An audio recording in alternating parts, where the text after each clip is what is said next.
are you all? I hope you're doing well. So I'm going to talk about the head coach of the Las Vegas Raiders resigning over some unsavory emails that were leaked. And really, I want to use this story as a jumping off point to talk about something a bit broader than that. Also, I really wanted an excuse to show you this meme.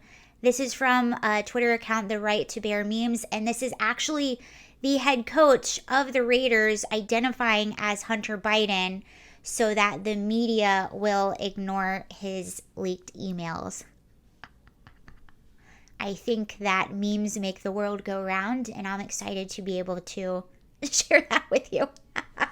Okay, anyway, let's get into a few of the details about this story, and then we'll chat after that. So, John Gruden, I guess that's how you pronounce it, resigns as Raiders head coach after additional emails emerge. So there were quite a few emails that emerged from this guy with some content that did not exactly put him in the best light.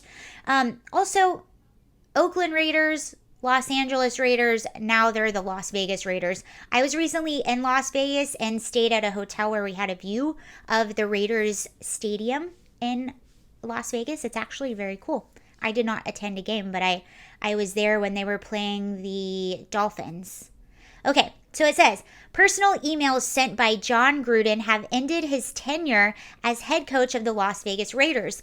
As first reported by NFL Network, Gruden resigned Monday from his head coach position. And this was a tweet that he sent out. He said, I have resigned as head coach of the Las Vegas Raiders. I love the Raiders and do not want to be a distraction.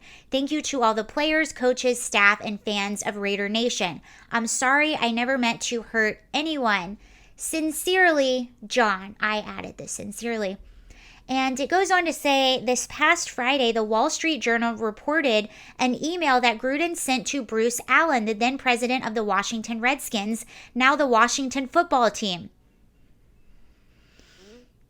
I'm not going to read. Okay, so it's basically making fun of a player for the size of his lips, which is what it said in this email, which is quite. It says the email has caused an uproar in the NFL community and online as it has been deemed as the R word by many, including by the subject of the email. After the NFL and the owner of the Las Vegas Raiders put out statements condemning the email, Gruden apologized to the media following the Raiders' 20-9 loss of the Bears. The Bears. So I was in Vegas with my boyfriend who's a big Bears fan, and he was really not happy that we went when they were playing the Dolphins and not the Bears. And he says, I can't remember a lot of the things that transpired in the 10 or 12 years ago, but I stand here in front of everybody apologizing. I don't have an ounce of the R word in me. I'm a guy that takes pride in leading people together, and I'll continue to do that for the rest of my life. And again, I apologize to D. Smith. That's who this email was about. And anybody out there that I have offended. Gruden's players, including Josh Jacobs and Denzel Perryman, who are black, defended their coach. I let it go as soon as we walk out of the meeting room, Perryman said. I wasn't focused on that, still not focused on it. So, I mean, I don't know what he said. I could care less, honestly. I don't know how many years ago it was, but my main focus this week was on the Bears, not whatever he had going on. But the NFL was repeatedly reviewing additional emails sent by Gruden over the past decade. And a New York Times report said that the league found things against gay people and also misogynistic emails. As reported by the Times, Gruden sent emails while he was working as an analyst for Monday Night Football to Allen and others regarding women, referees in the NFL, things against gay players being drafted, and the topic of players protesting the national anthem. According to the report, Gruden called NFL Commissioner Roger Goodell a the F word. That's a slur against certain sexuality, and a clueless anti-football P word. Goodall appears to be the subject of many emails, with Gruden using bad language against those that are gay. And referring to the commissioner, the emails were sent between 2011 and 2018 and included criticism of Goodall for his attempt to reduce concussions in the game of football, which Gruden reportedly felt was discouraging parents from allowing their children to play the game of football. According to the Times, Gruden also felt that Goodall and the NFL should not have pressured the Rams to draft. Wow, I can't even say these languages. Men that are gay, as a reference to Michael Sam.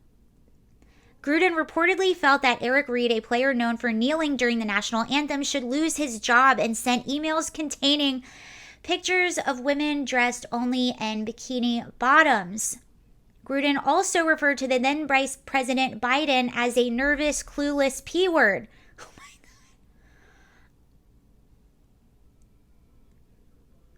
God. Okay, his assistant coach will serve as interim head coach of the Raiders. Okay, so I went through, this is from the Daily Wire. I went through a lot of the what it said in the emails that the New York Times reported, and it goes on and on and on and on and on. Okay, now I want to read you just a piece from the New York Times article, and then we'll chat together.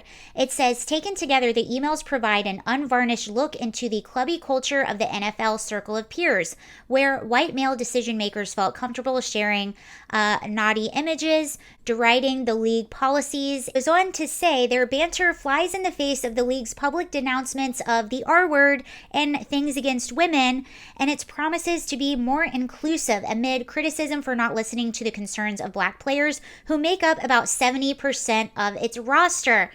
Every single time. And that's why I chose to talk about this topic. It always seems like the biggest public virtue signalers are always the most guilty. And I'll go into what I mean about this. So this is NFL from Front Office Sports. NFL to roll out more social justice messaging in 2021 season.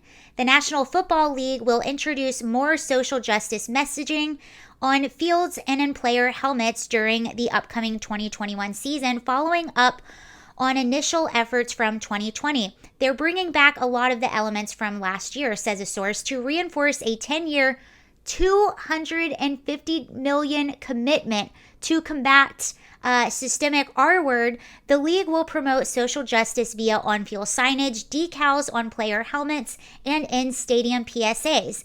The NFL also plans to make Lift Every Voice and Sing, often referred to as the Black National Anthem, a prominent part of the big league events, said sources. They will likely highlight victims of injustice with a Say Their Stories project as well.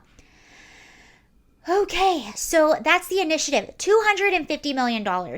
And again, every single time, whether it's somebody that I know in my personal life, a friend that posted a black square on their Instagram account, it's always the people that publicly virtue signal that have the most skeletons in their closet.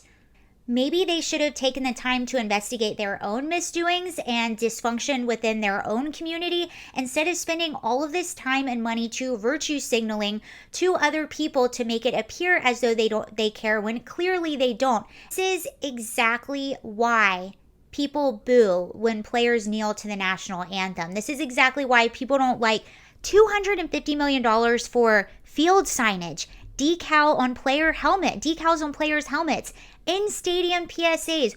What does that do? We all have the news. We all watch the news. We know what's going on in the world. That $250 million could have gone a really long way if it actually went directly to the communities that they say that they care about.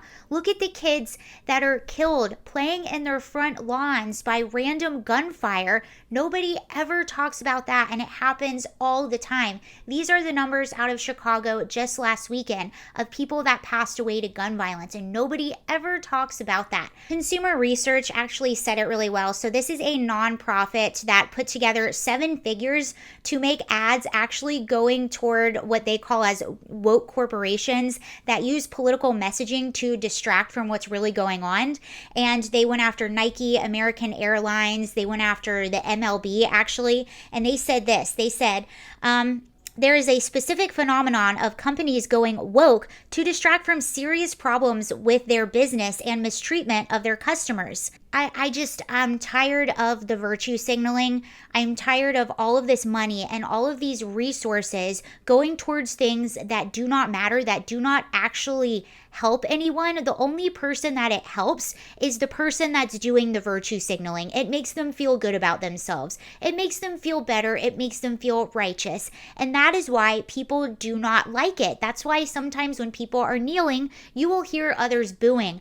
I was watching a press conference with a soccer player, and he was really upset. And this was after a soccer game, and him and some of his teammates, they were kneeling for the national anthem. And I actually kind of felt bad for him because he was genuinely upset. But when they kneeled, a lot of people booed.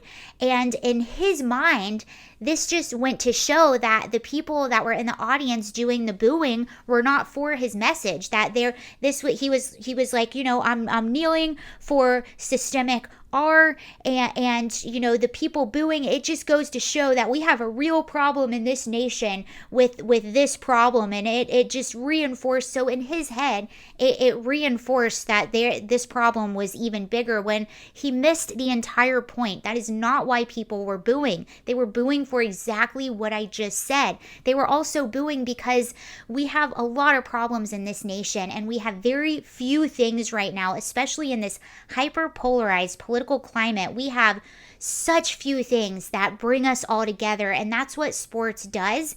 I'm wearing a Wrigley Field shirt, and if I go out in public and someone else is a fan of the Cubs, they're going to see me and they're going to strike up a conversation, and we're going to have that in common. And it doesn't matter how old, what race, what our socioeconomic backgrounds are, we're going to get along, and we're going to have a laugh, and we're going to have a conversation. And that is what sports do, and that is a privilege of being someone that plays sports. Not only are you living out your dream, are you making amazing money, but you're engaging in something that brings people together and causes people to celebrate. And especially now, people need that escapism more than anything.